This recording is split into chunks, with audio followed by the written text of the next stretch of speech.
So, Call Me Loop, welcome to 5176 Pop Superstar. And when I told my friends I was doing this interview, most of them knew who they were because I sing your songs, give and take, all the time. So, welcome to 5176. Thank you very much. You've got great taste. I would quite like to hear that, you singing it. Nah, we'll get to that another day, I think, because there's like a hidden pop star in there somewhere. So don't channel it too much.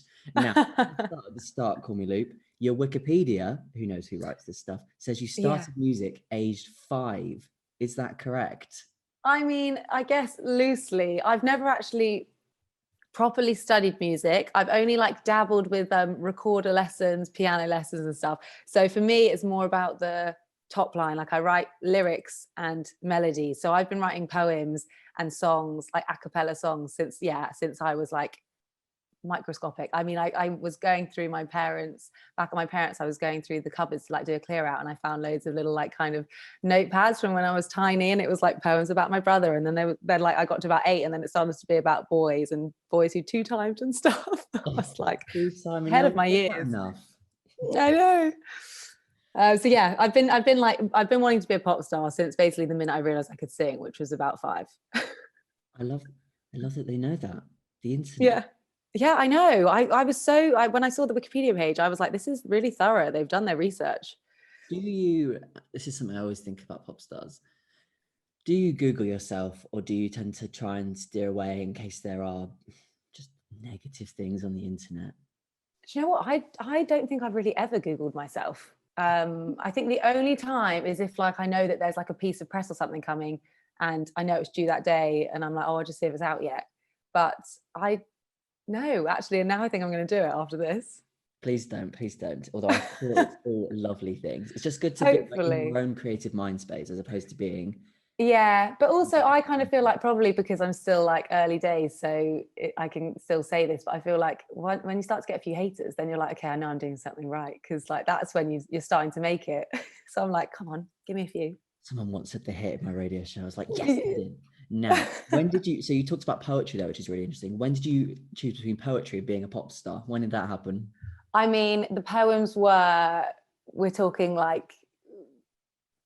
yeah, I was never going to be a Shakespeare. So it was very much more songs without melodies. So yeah, it was always about pop for me. It was they were pop poems, and I just hadn't figured out how to put melodies to them yet. I guess I like to rhyme. I like rhyming things, and I like telling stories, which is still very much the case now. I still think I'm predominantly all about the lyrics and the storytelling. And melodies, I love melodies as well, but when I'm in the sessions and I've got a co-writer, I'll be very specific about the lyrics, whereas melodies, I'm kind of yeah, give me what you got, help me out here.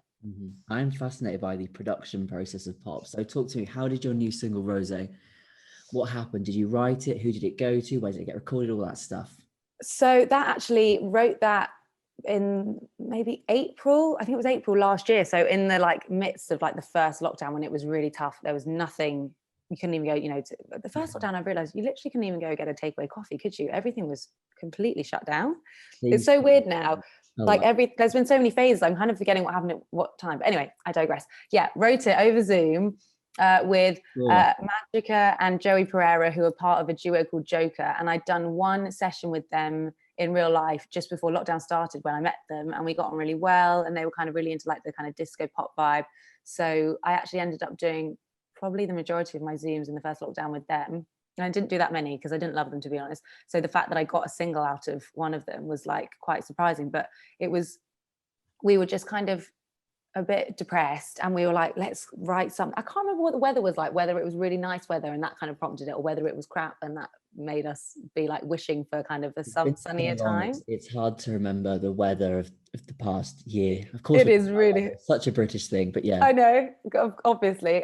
So and then we just wrote this song that was basically about kind of longing for, I mean, God, we were only a month in at this point and we were already longing for it. Imagine if we knew we'd still be here at this point. But yeah, we were I miss friends, I miss family, I miss relationships, I miss my boyfriend, I miss summer, I want to be a bit sexy, and so it was just a song basically to try and transport you there. And it was really fun to write, really quick to write. I mean, we write pretty quickly, the three of us anyway.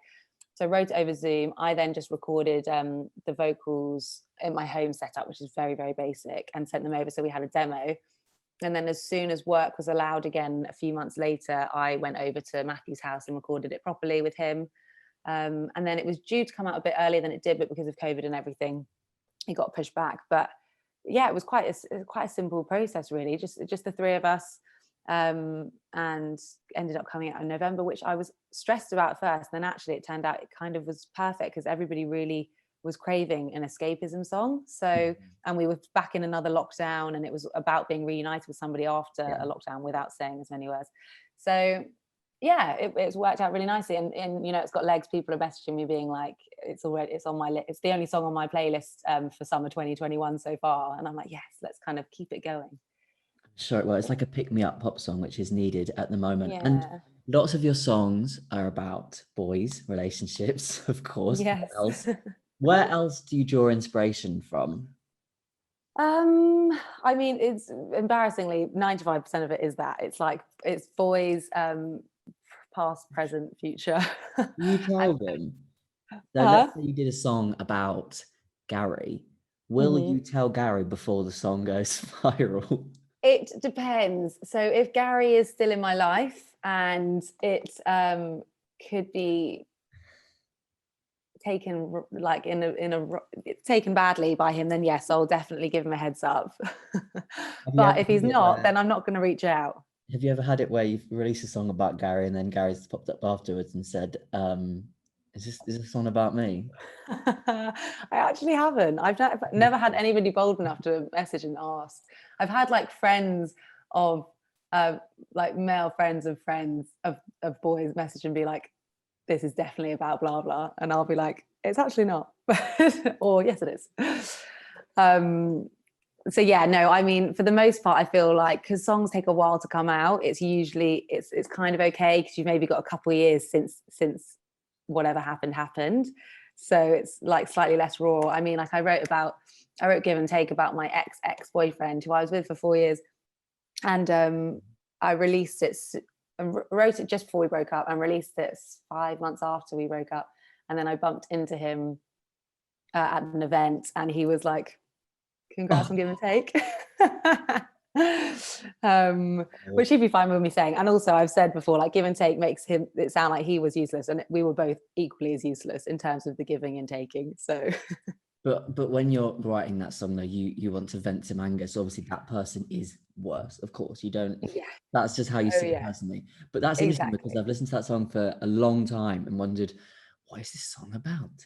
Now I've told you in the past that I first heard Give and Take in a restaurant being played, and since then I was like, that's so cool. What food do you think should be eaten when eating to give and take? Oh my God, I love this question. My two favorite topics. Me too. Oh, I mean, the first thing that comes to mind, this is going to be so boring, so classic me, is pizza, just because it's my favorite. And I feel like aesthetically they match. And like Give and Take is like the staple Call Me Loop song. It's the one that people know me for.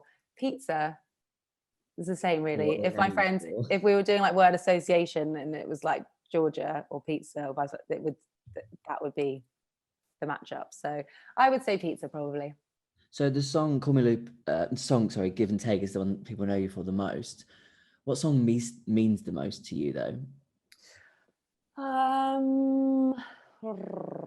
Means the most, I guess. I mean, my most vulnerable song is probably Business.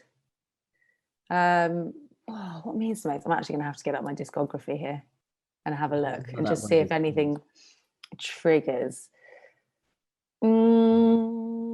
Flashbacks happening right here. In the meantime, how do you warm up before you go into a session to lay down some vocals? How do you get your voice ready? What do you do? So just kind of a few standard vocal warm-ups. I have a vocal coach who I haven't actually seen for a very long time because of COVID, which is not ideal. But I'm quite naughty with my voice. I have quite a sensitive voice, and I lack discipline. So I really have to make myself do my vocal warm-ups and my exercise and stuff. So I kind of have to put it in my diary every day and be like, just do 10 minutes. 10 minutes is great. And then, if I've got like a proper vocal session, I'll kind of sit down with because I've got voice notes of my sessions with my vocal coach, and I'll kind of go through that, and there'll be lots of the those like scales and stuff. Then you've got a straw, and you can do your scales blowing through a straw into water, and that's less damaging for your vocal cords. Wow. Yeah. It's science. And what does lacking discipline mean to the non-music people like me? So just like there are some, I think, regulars who it's the same as any kind of muscle or any training. If you're like an athlete, you know, your body is your machine, and you need to warm it up right. You need to warm it down. You need to take care of it, because, you know, if you don't use it, you lose it.